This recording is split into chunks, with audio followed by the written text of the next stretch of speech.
Hello and welcome back to my channel. Today's video is going to be about the capillary schedule. So you may have heard about it or you may have not, whether it's a new term or you already know a little bit about it. I just kind of wanted to give my take on it and how I use it for my hair routine. And yeah, that's about it. So I have a tendency to make videos quite long, so let's try to maybe keep this one as short as possible. So basically, just to kind of explain what it is, essentially it's like a schedule you follow with your hair care routine. And this includes only your hair masks. Like, it's nothing, you can still follow your usual routine, your usual hair care routine. This is basically just kind of you switching out your hair masks depending on what your hair needs. Then actually, this doesn't have any scientific merit, so to say. Like, there's nothing that proves that this method is something amazing or that your hair will be better because of it. But for me personally, it helped a lot. So it may work for you, it may not work for you, and I think that's kind of the fun about having a hair care routine. You figure out what works for your hair and what doesn't. For me, I've been following it about a year now. And a year ago, sure, my hair was healthy, but I always felt like something was just something was off, like something was missing. And then after a bit of research and just, I don't know, reading a lot and trying to figure out how to do it, I started following my own schedule. And this may sound super complicated, and like there's a lot of people out there who will like literally create one for you so you don't have to do it. But I kind of enjoyed making my own, and yeah, so that's what I did. I started about a year ago and I'm still following it. I've changed it a bit, and I've changed my method of doing it, but I still feel like it really helps me keep my hair balanced in a way. Basically, to kind of explain what it is, it has three parts, right? So there's hydration, nutrition, and reconstruction, or also called protein. And these are like three steps. So you'll have 3 hair masks for each step. And depending on how your hair is or what your hair needs, you will just switch these out. So you will still like always use a hair mask when you wash your hair. You're just gonna use a different one depending on what your hair needs. And I'll get to that later about how you can figure out what your hair needs and how to create one. But first, I just kind of want to explain what each of the components are. So, and I may look down at moments just because I do have notes. It's a lot of information to kind of just talk about it. So I hope that's okay. Basically, hydration, that's kind of the first one, I guess. Hydration is anything that would be like fruits or sugar, honey, coconut oil. That one is hydration as well, since it's different from most other oils. There's aloe vera, glycerin, coffee, and like rose water, flaxseed. There's a lot more. I'll make sure to kind of maybe leave a list in the description so you can check it out later. Basically, if you have a hair mask that has a lot of these ingredients, or the first few ingredients are mainly this, that's like a hydration mask. And hydration, what it does is, well, the name says it keeps your hair hydrated. So if you ever feel like your hair is kind of dry, well, you're probably in need of hydration. I'll get to the details later on yet, but yeah. So that would be hydration. And then there's nutrition, which is anything oils and butters. So shea butter, coconut oil again, almond oil, I can't really think, I'm gonna look at my notes. Argan oil, avocado oil, castor oil, rosemary, like anything oils, that's what nutrition is. And essentially this helps keep your hair frizz-free. It has a lot of other benefits as well, but that's basically it. And then there's the last one, reconstruction, which is protein. So protein is, it's basically kind of in 3 categories. There's different types of proteins with, well, each category kind of, the protein has a different size of particle. I'm not sure if that makes sense, but essentially there's just 3 types of protein. There's hydrolyzed, so you'll often maybe see these ingredients like hydrolyzed wheat and hydrolyzed collagen, hydrolyzed keratin, anything that has hydrolyzed in front of it.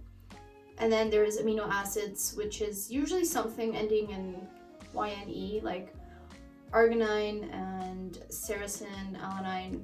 No idea if I'm pronouncing those correctly, but those are the amino acids. And then there's the last one, which is just regular protein. So that could be wheat protein, it could be rice, like rice water, for example.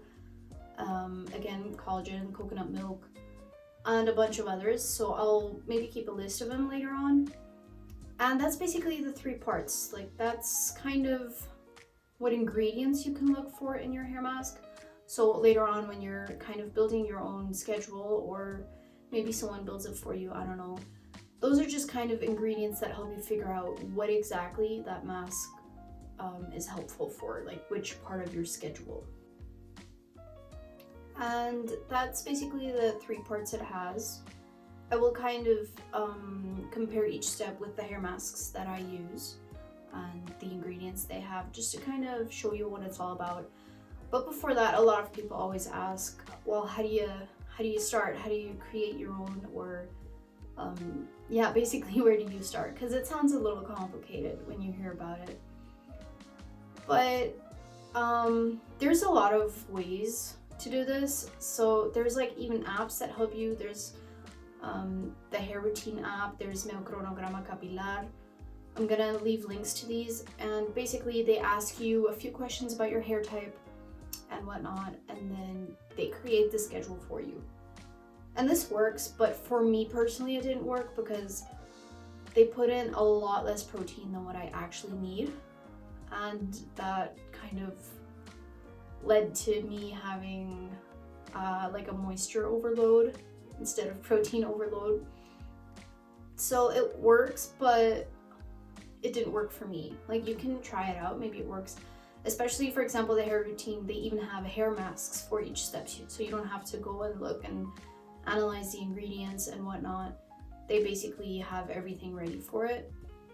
But I personally just kind of, instead of creating a schedule, like saying, okay, this month I'm gonna do hydration, nutrition, reconstruction, or something like that, I actually just go with whatever I feel like each wash. Like, I look at my hair, I'm like, okay, how has it been behaving these last few days? What exactly do I need?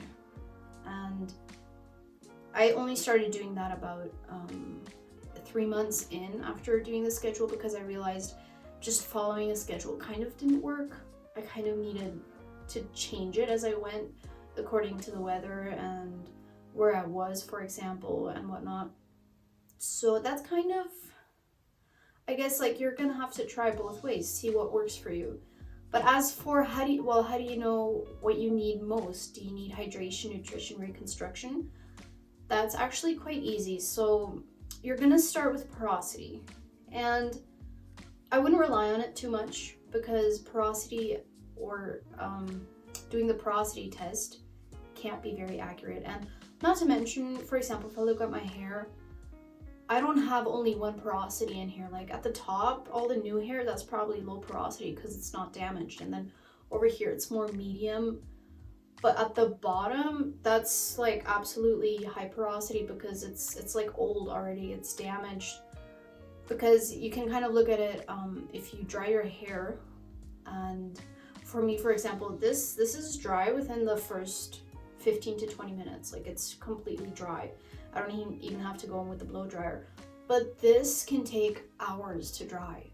So that's already different porosities, and like, even each hair strand can have a different porosity. So it's not really something you can completely rely on, but it's something that can help you.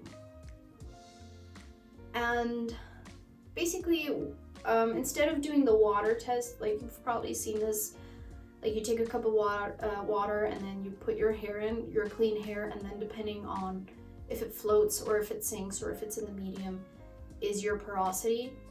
And you can do this, absolutely, but I just don't think it's very accurate. Even looking just at how your hair behaves isn't the most accurate, but it helps you at the very least more than the cup test, in my opinion. So I'm no expert. There's no reason for you to go with exactly what I say, but I'm just telling you from my own experience, like what worked for me. Basically, what you can look at is if you have low hair porosity, there's a good chance it will take very long for your hair to dry. And your hair will usually look very shiny, and you might get buildup easily. And for example, if you try to dampen your hair or you're washing your hair, the water doesn't absorb easily. Like for example, if you take a spray bottle and you just spray on, so if the drops kind of just stay on top without absorbing, that's probably low porosity. And there's a very good chance you have this if you've never treated your hair in any way, like with, I don't know, by bleaching it or a keratin treatment or anything. And then medium porosity is kind of, I guess it's the most complicated to find out, but at the same time not. It's just your hair will be super manageable.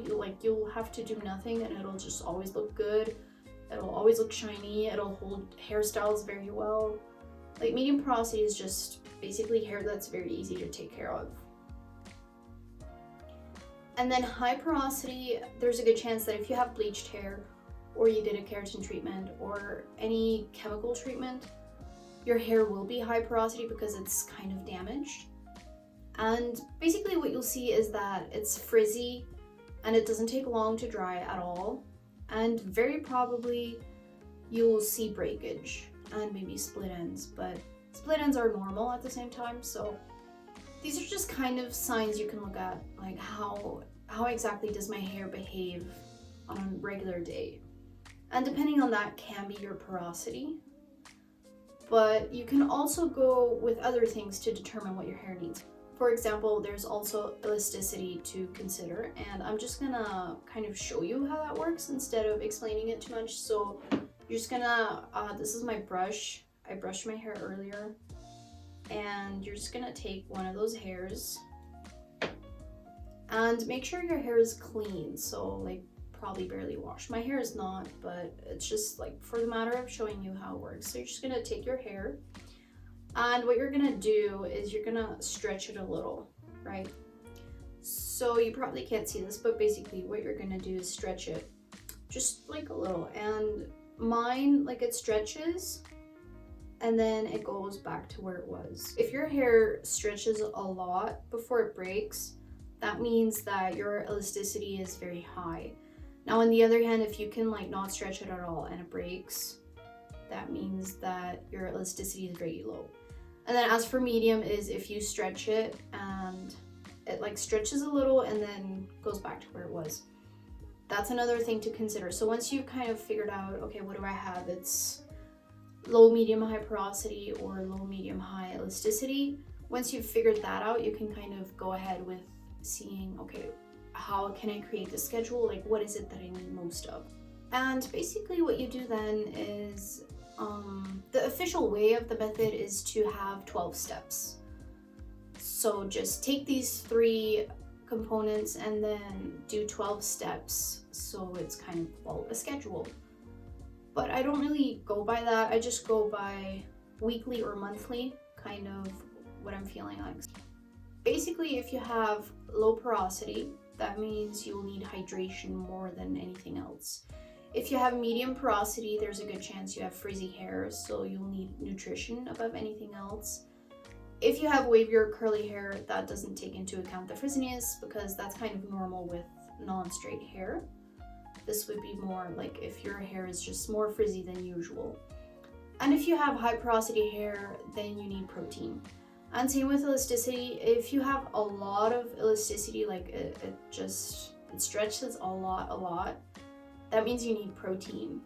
But on the other hand, if you have low elasticity and like it breaks right away, that means you need hydration. And same with medium porosity, that actually means your hair is balanced, so there's not really anything you need more or less of. And then according to this, you just kind of start switching it off. Do make sure that every time you do a reconstruction treatment like a protein, that it comes after hydration. just so you don't imbalance your hair too much. The way that it made sense most to me is basically hydration and protein or reconstruction, they balance each other out. Nutrition is more of a sealing treatment, like it seals in your hydration or reconstruction, whatever. But these two, if you have too much hydration, like you do hydration, and then another hydration treatment, your protein is still here. But you need to keep it balanced. So kind of like one protein treatment is the same as 2 or 3 hydration treatments. So if you do protein, it'll be like this again. It will be kind of balanced. But doing the protein kind of takes away some of the hydration. So now you gotta do hydration again. And then basically it's just like hydration takes away the protein though. So it kind of works like that. I don't know if that makes sense. I'm not the best at explaining. And then just start out like, I don't know, say your wash day is Tuesday, you do hydration. And then Saturday you do another hydration. Tuesday you do nutrition, and then Saturday hydration again. And then after that do like a reconstruction treatment or something. Just kind of balance it out with what your hair needs most of. As for hair masks, you can decide to go with either DIY hair masks or store-bought. Honestly, it's your choice. I personally go with store-bought just because I felt with DIY hair masks, they just didn't have any results for me or any difference at all. And I have read some articles about it saying that maybe the hair masks you make at home, like just basically kind of mixing food or whatever and putting it on your hair, that it just, the particles won't go in, like it just sits on top, so it doesn't really make a difference. And personally, that was my experience, as in, because I tried the Capillary Schedule with DIY hair masks, and while hydration flaxseed gel, that is one thing you can do, or aloe vera gel, or coconut oil, but all the rest is just kind of like fruits and whatnot. I didn't really see a difference. And like the nutrition treatment oils, you can absolutely do at home because you still have to buy the oils. But especially protein treatments and stuff like that, you can try the DIY route. But even if you see results, the results will be a lot slower than store-bought. So personally, I prefer store-bought just for that. The results are faster, the results are better, and I can actually kind of see a difference, I guess. So that's honestly anyone's choice, like whatever you feel comfortable with. I'm also just too lazy to always make my hair masks, and it's so easy to just have them there, and basically affordable depending on which one you choose, I guess. So yeah, honestly, just go with whatever you feel comfortable with. I'm just kind of gonna show you how I do this, maybe so you can visualize it a bit better. For hydration, I actually have 4 masks. I have these 2 and this one and this one. This one I only bought yesterday. I haven't tried it, but yeah, I'm gonna review it, so we'll see. But anyway, basically, these are what I use. I use these 2 the most. This one is my favorite. It's from John Masters Organics. I have a discount code for them. I'll leave it in the description as well. This is the one from Briogeo. It's their avocado and kiwi mask. So what I did is I looked at the ingredients, and for example, this one, let's just take this one. The first ingredient is aloe vera leaf juice, hydrating, and then glycerin, hydrating, Cetearyl, alcohol. I don't know if I'm pronouncing that correctly. That's okay. That's also hydrating. Water, kind of hydrating. And then there's coconut oil, hydrating, rose water, hydrating, and then rose flower oil. That would be an oil, but it can still be hydrating. That's the like first ingredients of this hair mask, like the first 6, I believe. And that just automatically makes it a hydration mask. It has a little bit of protein, it has a little bit of nutrition, but the main ingredients of it are all hydrating.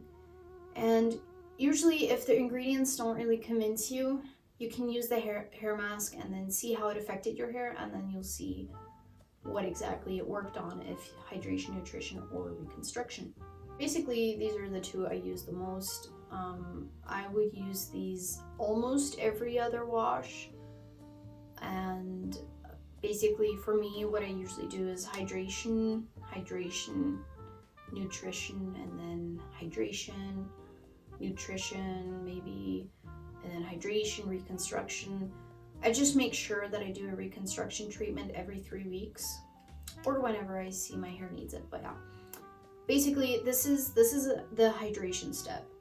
And so again, you can use this one, you can use this one, you can use this one. This is the Garnier Hair Food Banana. I've tried the Aloe Vera, I didn't like it. We'll see about this one. And this is the Maui Moisture one. So this one, I don't hate it. I don't like it yet. We'll see. I have expensive taste.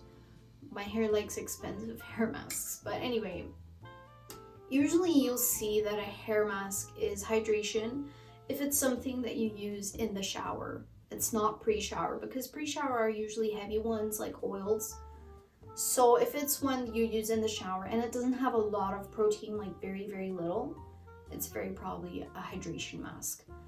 Like I said, I don't usually go with a schedule I've written down. I go into wash day thinking, okay, how did my hair behave? What does it need? A way to know if you need hydration is if your hair is kind of coarse, it's just stiff and like it's not soft or manageable. It has no movement. Like if you go like this, it just doesn't really move because it's stiff and it's not shiny at all. At that point, you know you need hydration. But there's also such a thing as having too much hydration. So if your hair is getting really thin and it just has no volume whatsoever, as in like less than the usual, that means you have too much hydration and you need to do a protein treatment to kind of balance it out. That's kind of what I look at. And then for nutrition, that's like honestly the easiest one ever. I have these two. This is the Innate Life Herbal Hair Mask, and then this is Beauty from Bees. Yes, it's their deep conditioning treatment. These are both pre-wash treatments. I mean, this one says it's post-wash, but I looked at the ingredients and it was almost all oils. I'm like, honestly, I was kind of scared to use this in shower because I was like, how is that gonna wash out? So I might try it yet, but it works very well as a nutrition treatment. So I have these two. You can also always just take a regular hair oil and just dampen your hair with a leave-in conditioner or something, and then do, depending on how long your hair is, do 10 to 15 drops of an oil. Like that all counts as nutrition. It's basically just an oil treatment. And a way to know if you need nutrition is if your hair is like really frizzy, it's kind of fluffy, it doesn't really have definition, it's not shiny, and also if you're dealing with a lot of static, apart from the usual static you might experience during winter, that's a sign that you need hydration. But again, you can also have too much hydration. So if your hair is getting tangled, like very tangled, or just matted maybe, or you wash your hair and it looks oily, and again your hair just doesn't have really a lot of movement, or you see an increase in split ends, that means you're using too much nutrition. And I actually had this happen to me. It was in, I think it was February. All of a sudden I was following the capillary schedule, but my hair was just feeling terrible, like absolutely terrible. It was always oily, it was just tangled, I had so many split ends. And so basically everything I know about the capillary schedule, I know thanks to like these two girls on Instagram. I'll make sure to leave their profiles in the description as well. I went through her older content and I realized, okay, I think I've been doing way too many nutrition treatments. And yeah, so what I did is I basically did a hydration treatment and then I did a protein treatment, and wow, my hair was amazing again. So all I needed was more protein and also more hydration. And that's just kind of a way, that's how I go about it. Since then, I've just been doing whatever I feel like my hair needs. And it works for me. And as for reconstruction or protein, the last one, I did have the Shea Moisture Jamaican Black Castor Oil Hair Mask. That's a protein hair mask, but now I'm using this one. This one's from Keratine. It's their Collagen hair mask. And it's actually mostly protein. and I actually used it yesterday, so you can see my hair has a lot of volume. I love it. I mean, it's curly, so it has more volume anyway, but yeah. That's basically a hair mask I have. But what I also will do is, these are protein drops from Hair Dance. Yeah, curly hair protein drops. I don't have curly hair, but that's okay.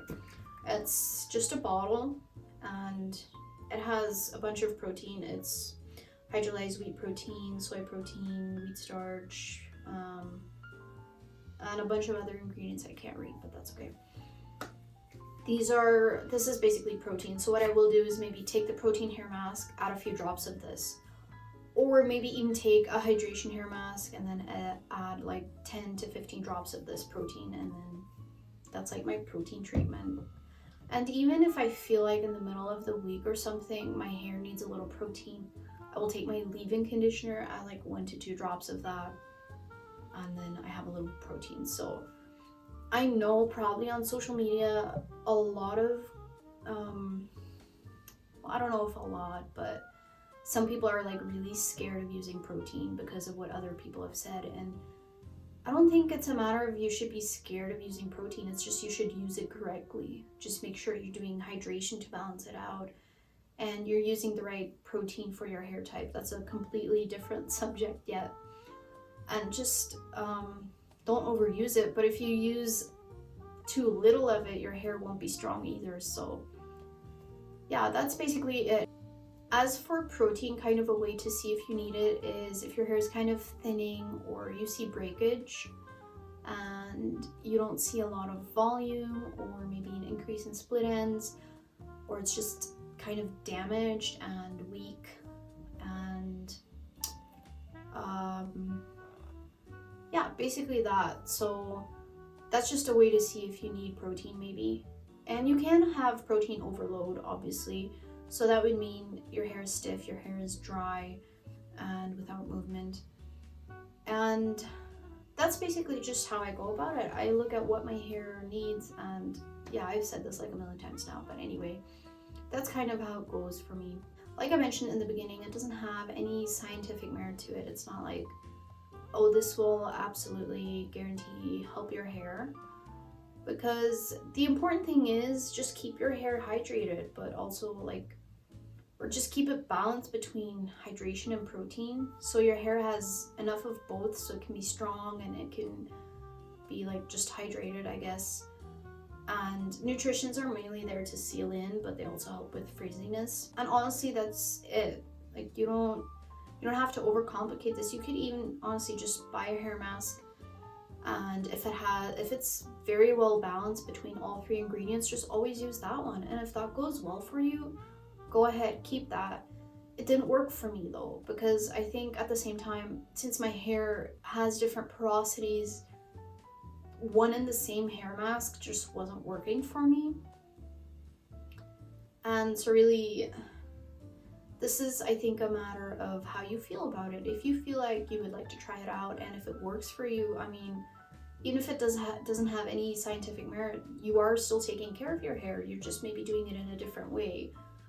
So it is like scientifically, if you look at from that standpoint, the important thing is you just need to condition your hair. You need to keep it moisturized, I think is the word. I'm no expert, so I don't know. It's just a matter of you make sure that your hair doesn't get damaged from, well, even just being outside, and that you're giving it what it needs. And whether you do that using the Capillary Schedule or just using a regular hair mask, I think that's up to you. That's totally just how you feel about it. For me, this works best, and it may sound complicated, but it works for me, and it had results for me. My hair, like I don't know, I can't even explain it. It's just been so much better. And again, even if this does sound too complicated for you, there's someone on Instagram who does create schedules for other people, and well, more than the schedule, but I haven't tried it, and I am tempted to try it. I would be curious to see the results. So if you would feel like trying that, I'll make sure to leave her link in the description as well. It could be a way for you to go, like honestly. that's always the thing about hair care. I'm not gonna say I'm an expert and you have to do what I do for my hair. Like, no, it's just do what works for you. So if this doesn't work for you, then don't do it. And if it does work for you, then like, just go with whatever you feel like, honestly. And I try to keep a balance kind of between the scientific standpoint of it and the intuitive standpoint of it, like what works for my hair, what doesn't, but what does the science say? I kind of do a bit of both. And I feel like that's what works for me. But yeah, this video is probably super long already. And yeah, I have a tendency to do that. I have no problem talking to myself for hours. But anyway, I hope this was helpful in any way. Honestly, if you have any questions ever, you can leave them in the comments. I'll try to respond to them as best I can. Again, I'm no expert, but I can just answer from my own experience. So yeah, just do that. If you have any suggestions on what topics you would like me to talk about or what videos you would like to see, go ahead, leave that in the comments as well. And if this was helpful, do give it a like and subscribe so you can see more of my videos. And thank you for watching.